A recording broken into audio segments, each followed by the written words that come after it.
Chief of medical services ಆಗಿದ್ದೇನೆ. ಈ ಪತ್ರಕರ್ತರ ಗೋಷ್ಠಿಯನ್ನು ಕರೆಯಲು ಕಾರಣ ಏನು ಅಂದರೆ, ನಾವು ಮಣಿಪಾಲ್ ಆಸ್ಪತ್ರೆಯಲ್ಲಿ Manipal institute of gastro sciences ಅಂತ ಒಂದು ಪ್ರಾರಂಭಿಸಿದ್ದೇವೆ. ಇದರಲ್ಲಿ ಮೊದಲಿಂದ ನಮ್ಮನ್ನೇ ಮಣಿಪಾಲ್ ಆಸ್ಪತ್ರೆಯಲ್ಲಿ ಮೆಡಿಕಲ್ ಗ್ಯಾಸ್ಟ್ರೋಎಂಟ್ರಾಲಜಿಸ್ಟ್ ಆಗಿ ಡಾಕ್ಟರ್ ನಿಶ್ಚಯ ಅವರಿದ್ದರು, ಡಾಕ್ಟರ್ ಸರ್ಜಿಕಲ್ ಗ್ಯಾಸ್ಟ್ರೋಎಂಟ್ರಾಲಜಿಸ್ಟ್ ಆಗಿ ನಮ್ಮ senior surgeon doctor Bhaskar by ಅವರು ಇದ್ದರು. ಬಟ್ ಈಗ ಹೊಸದಾಗಿ senior medical gastroenterologist doctor Satish Rao ಅವರು ಕೂಡ ಈ ತಂಡವನ್ನು ಸೇರಿಕೊಂಡು ನಮ್ಮನ್ನು ಮತ್ತಷ್ಟು ಬಲಿಷ್ಠವಾಗಿ ಮಾಡಿದ್ದಾರೆ. ಈ 3 ಜನರಲ್ಲಿ ನಮ್ಮ ಮೆಡಿಕಲ್ ಗ್ಯಾಸ್ಟ್ರೋಎಂಟ್ರಾಲಜಿ ಅಥವಾ ಸರ್ಜಿಕಲ್ ಗ್ಯಾಸ್ಟ್ರೋಎಂಟ್ರಾಲಜಿಯಲ್ಲಿ ಆಗುವಂಥ ಎಲ್ಲ ಥರದ ಶಸ್ತ್ರಚಿಕಿತ್ಸೆ ಆಗಲಿ, ಪ್ರೊಸೀಜರ್ಸ್ ಆಗಲಿ ಮಾಡಲಿಕ್ಕೆ ಈಗ ಸಾಧ್ಯವಾಗಿದೆ.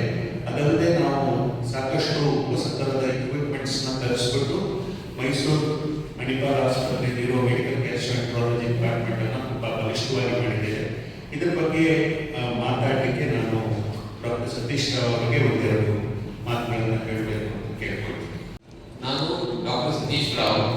ನಾನು Manipal hospital gastro science department ಅನ್ನು ಜಾಯ್ನ್ ಆಗಿದ್ದೇನೆ.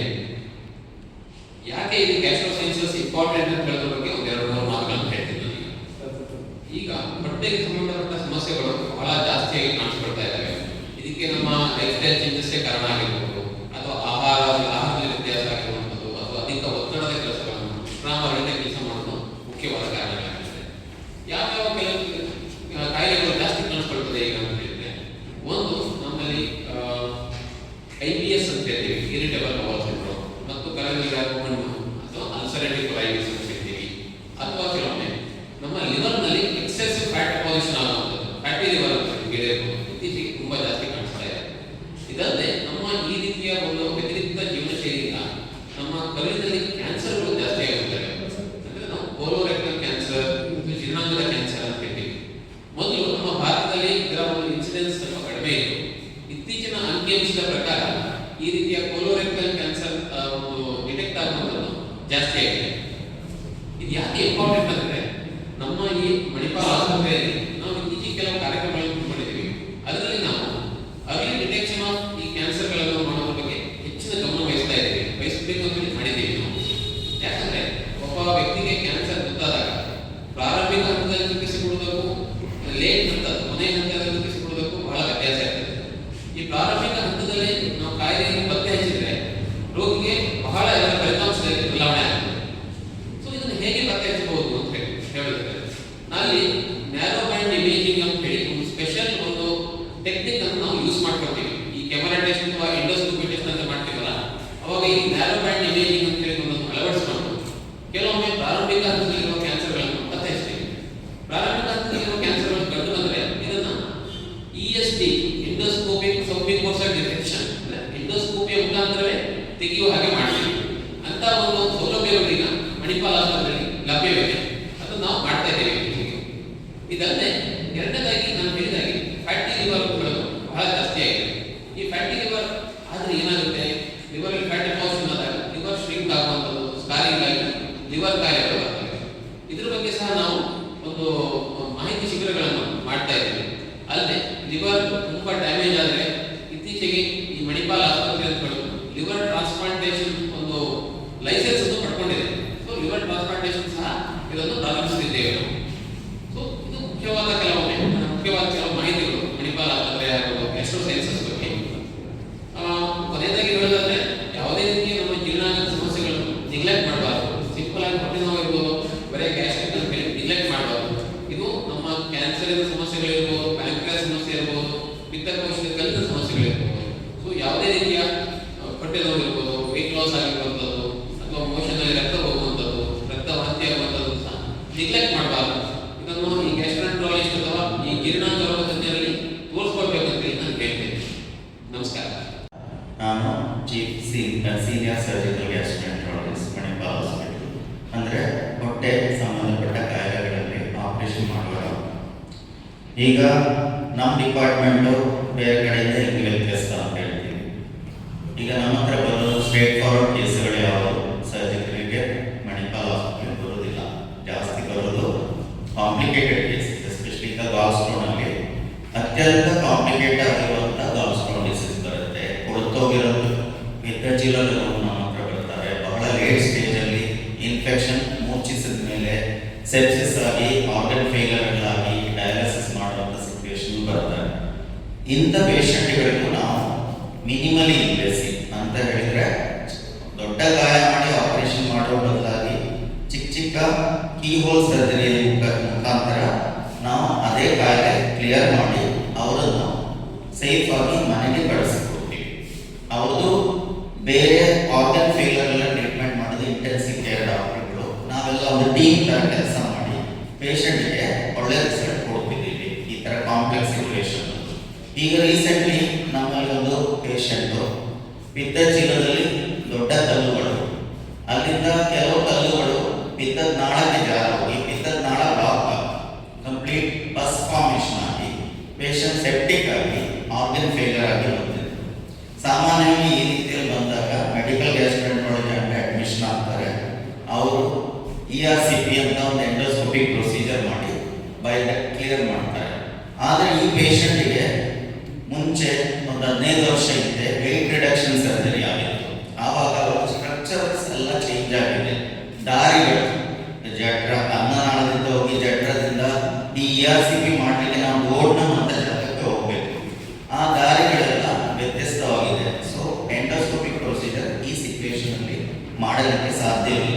ಸೊ ಅವಾಗ ಏನಾಗುತ್ತೆ, ಎಂಡೋಸ್ಕೋಪಿಸ್ಟ್ ಬಂದ್ರು ಆ ಪೇಷಂಟ್ ಅನ್ನು ನಮ್ಮ ಹತ್ರ ಸರ್ಜರಿಗೆ ರೆಫರ್ ಮಾಡಿದ್ರು. ಸೊ ಈ ಕಾಂಪ್ಲೆಕ್ಸ್ ಬಯೋಟೆಕ್ ಸರ್ಜರಿಯನ್ನು ನಾವು ಕೀಹೋಲ್ ಸರ್ಜರಿಯಲ್ಲಿ ಬಯೋಟೆಕ್ ಓಪನ್ ಮಾಡಿ ಪಿತ್ತದ ನಾಳದಲ್ಲಿರೋ ಕಲ್ಲುಗಳು ಕಂಪ್ಲೀಟ್ ಕ್ಲಿಯರ್ ಮಾಡಿ ಅಲ್ಲಿಂದ ಬಸ್ ಕ್ಲಿಯರ್ ಮಾಡಿ ಪಿತ್ತ ಚೀಲ ತೆಗೆದು ಒಂದೇ ಸಿಟ್ಟಿಂಗಲ್ಲಿ 2 hours ಪ್ರೊಸೀಜರಲ್ಲಿ ಅದರ ನಂತರ ನಾವು ಆಪರೇಷನ್ ಟೇಬಲ್ ಮೇಲೆ ಒಂದು ಚಿಕ್ಕ 3 mm ಅಷ್ಟು ಅಗಲ ಬರುವಂಥ ಎಂಡೋಸ್ಕೋಪ್, ನಾವು ಕೋಲಿಡೋಸ್ಕೋಪ್ ಅಂತ ಹೇಳ್ತೀವಿ, ಬಯೋಟೆಕ್ ಒಳಗಡೆನೆ ಹಾಕ್ಬಿಟ್ಟು ಇದೇ ಕೀ ಹೋಲ್ ಸರ್ಜರಿ ಮುಖೇನ ಬಯೋಟೆಕ್ ಕ್ಲಿಯರ್ ಆಗಿದೆ ಅಂತ ಕನ್ಫರ್ಮೇಷನ್ ಮಾಡಿ ಆಪರೇಷನ್ ಮುಗಿಸಿದ್ದೀವಿ. ಈ ಪೇಷಂಟು ಇಷ್ಟು ಕಾಂಪ್ಲೆಕ್ಸ್ ಸರ್ಜರಿ ಆಗಿ 3 ದಿವಸದಲ್ಲಿ ಹಾಸ್ಪಿಟಲಿಂದ ಮನೆಗೆ ಸೇಫ್ ಆಗಿ ಡಿಸ್ಚಾರ್ಜ್ ಆಗಿ ಹೋಗಿದ್ದು.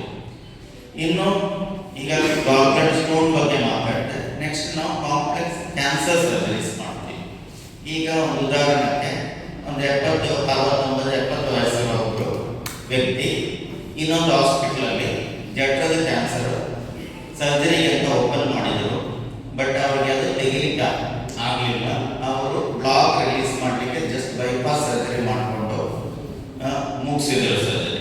ಈ ಪೇಷಂಟ್ಗೆ ಆಪರೇಷನ್ ಆದಮೇಲೆ ಕೀಮೋಥೆರಪಿಗೆಲ್ಲ ಅಡ್ವೈಸ್ ಮಾಡಿದ್ರು, ಕೀಮೋಥೆರಪಿ ಮಾಡಿದ್ರು.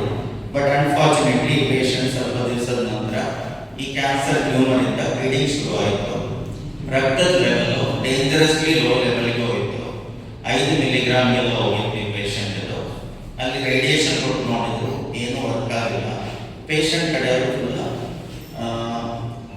ಸ್ಟ್ರೆಸ್ಡ್ ಔಟ್ ಆಗಿ ನಮ್ಮ ಡಿಪಾರ್ಟ್ಮೆಂಟಿಗೆ ಬಂದಿದ್ರು. ಏನು ಮಾಡೋಕ್ಕಾಗುತ್ತೆ, ಅಲ್ಲಿಂದ ಏನು ಮಾಡೋಕ್ಕಾಗಲ್ಲ ಅಂತ ಹೇಳಿದ್ದಾರೆ. ಇನ್ನು ಸ್ವಲ್ಪ ದಿವಸ ಅಷ್ಟೇ ಅಂತ ಹೇಳಿದ್ದಾರೆ ಅಂತ ಹೇಳ್ತೀವಿ. ಸೊ ನಾವೇನು ಮಾಡಿದ್ದೀವಿ, ಏನು ಮಾಡೋಕ್ಕಾಗಲ್ಲ ಅಂತ ಹೇಳೋದಿಲ್ಲ, ನಾವು ನೋಡೋಣ ಏನಾದರೂ ಮಾಡೋಕ್ಕಾಗತ್ತ ಅಂತ ಅಷ್ಟೇ ಹೇಳಿದ್ದು. ಪ್ರಪಂಚದಲ್ಲಿ ಎಲ್ಲಾದರೂ ಇದು ಮಾಡಿ ತೆಗಿಯೋಕ್ಕಾಗತ್ತೆ ಅಂತಿದ್ರೆ ನಾವಿಲ್ಲಿ ಮಾಡಿರ್ತೀವಿ, ನೋಡೋಣ. ಇನ್ನೊಂದ್ಸತಿ ಸ್ಕ್ಯಾನ್ ಮಾಡಿ ನೋಡಿದ್ವಿ, ಮತ್ತೆ ಪೇಷಂಟ್ನು ತಿರ್ಗಾ ಆಪರೇಷನ್ ಸಬ್ಜೆಕ್ಟ್ ಮಾಡಿ ನಾವು 6 hours ಸರ್ಜರಿ ಮಾಡಿ ಈ ಮಾಡೋಕ್ಕಾಗಲ್ಲ ಅಂತ ಹೇಳುವಂಥ ಕ್ಯಾನ್ಸರ್ ತೆಗೆದು ನಾವು ಆ ಪೇಷಂಟಿಗೆ 3 ವರ್ಷ ಆಯಿತು ನಾವು ಆಪರೇಷನ್ ಮಾಡಿ ಪೇಷಂಟ್ ಕಂಪ್ಲೀಟ್ ಕ್ಯಾನ್ಸರಿಂದ ಮುಕ್ತಿ ಬಂದು. ಇನ್ನೊಂದು 3 ತಿಂಗಳು ಜಾಸ್ತಿ ಇರ್ಬೋದು, ನೀವು ಇನ್ನು ಉಳಿಯಲ್ಲ ನೀವು ಅಂತ ಹೇಳಿದವರನ್ನು ನಾವು ಕ್ಯಾನ್ಸರಿಂದ ಕಂಪ್ಲೀಟ್ ಕ್ಯೂರ್ ಮಾಡಿ ಪೇಷಂಟು ಈಗ ಚೆನ್ನಾಗಿದ್ದಾರೆ, ರಕ್ತದ ಲೆವೆಲ್ ಇಂಪ್ರೂವ್ ಆಗಿ. ಸೊ ಈ ಥರದ ಕಾಂಪ್ಲೆಕ್ಸ್ ಸರ್ಜರಿಗಳು ನಮ್ಮ ಡಿಪಾರ್ಟ್ಮೆಂಟಲ್ಲಿ ನಡೆಯುತ್ತದೆ. ಇನ್ನೊಂದು ಕಾಯಿಲೆ ಅಂತ ಹೇಳಿದ್ರೆ ನಾವು ಸರ್ಜನ್ ಹತ್ರ ಬರೋದು ಕ್ರಾನ್ಸ್ ಡಿಸೀಸ್ ಅಂತ ಹೇಳ್ತೀವಿ ನಾವು. ಅದು TB ಥರನೇ ಕರುಳಲ್ಲಿ ಹುಣ್ಣ ಆಗುವಂಥ ಒಂದು ಕಾಯಿಲೆ. ಅದರಲ್ಲಿ ಹುಣ್ಣು ಮಾತ್ರ ಅಲ್ಲ, ಕರುಳಲ್ಲಿ ನ್ಯಾರೋಯಿಂಗ್ ಅಂದರೆ ಕರುಳು ಶ್ರಿಂಕ್ ಆಗಿ ಸಣ್ಣಗಾಗಿ ಕರುಳು ಬ್ಲಾಕ್ ಆಗೋದು, ಅಥವಾ ಕರುಳು ಇನ್ನೊಂದು ಕರುಳು ಜೊತೆ ಕನೆಕ್ಷನ್ ಡೆವಲಪ್ ಆಗ್ಬೋದು, ಯೂರಿನರಿ ಬ್ಲಾಡರ್ ಜೊತೆ ಕನೆಕ್ಷನ್ ಡೆವಲಪ್ ಆಗ್ಬೋದು, ಚರ್ಮ ಜೊತೆ ಕನೆಕ್ಷನ್ ಡೆವಲಪ್ ಆಗ್ಬೋದು. ತುಂಬ ಕಾಂಪ್ಲಿಕೇಟೆಡ್ ಡಿಸೀಸ್ ಇದು. ಸೊ ಸಾಮಾನ್ಯವಾಗಿ ಈ ಕ್ರಾನ್ಸ್ ಡಿಸೀಸಿಗೆ ಕಂಪ್ಲೀಟ್ ಕ್ಯೂರ್ ಮಾಡುವಂಥ ಯಾವುದೋ ಔಷಧಿ ಇಲ್ಲ. But majority of cases medical ಟ್ರೀಟ್ಮೆಂಟಲ್ಲಿ ನಾರ್ಮಲ್ ಲೈಫ್ ಲೀಡ್ ಮಾಡೋಕ್ಕೆ ಅಲೋ ಮಾಡೋದು. ಬಟ್ ಅದರಲ್ಲಿ ಒಂದು 100ರಲ್ಲಿ 10 ಜನರು ಕಾಂಪ್ಲಿಕೇಟೆಡ್ ಕೇಸಸ್ ತಗೊಂಡು ನಮ್ಮ ಸರ್ಜಿಕಲ್ ಡಿಪಾರ್ಟ್ಮೆಂಟಿಗೆ ಬರ್ತಾರೆ. ಅವರಿಗೆ ನಾವು ಸರ್ಜಿಕಲ್ ರೆಮಿಷನ್ ಅಂತ ಕೊಡ್ತೀವಿ. ರೆಮಿಷನ್ ಅಂತ ಹೇಳಿದರೆ ಈ ಡಿಸೀಸು ಎಷ್ಟು ಮುಚ್ಚಿಸಿರುವ ಅಂಗಗಳಿದೆಯೋ ಅದು ತೆಗೆದು ಉಳಿದಿರೋದು ಜೋಡಿಸಿ ಅವಾಗ ಡಿಸೀಸ್ ಇದ್ದು ಭಾರ ಕಡಿಮೆ ಮಾಡಿದರೆ ಮತ್ತೆ ನಮ್ಮ ಮೆಡಿಕಲ್ ಗ್ಯಾಸ್ಟ್ರೆಂಟ್ರಾಲಜಿ ಡಿಪಾರ್ಟ್ಮೆಂಟ್ ಉಳಿದಿರೋ ಚಿಕಿತ್ಸೆ ಕೊಟ್ಟರೆ ಅವ್ರಿಗೆ ನಿಯರ್ ನಾರ್ಮಲ್ ಲೈಫ್ ಲೀಡ್ ಮಾಡೋಕ್ಕೆ ಸಾಧ್ಯ ಇದೆ. ಸೊ ಈ ಥರದ್ದು ಕಾಂಪ್ಲೆಕ್ಸ್ ಸರ್ಜರೀಸ್ ಎಲ್ಲ ನಮ್ಮ ಡಿಪಾರ್ಟ್ಮೆಂಟಲ್ಲಿ ನಡೀತಿದೆ.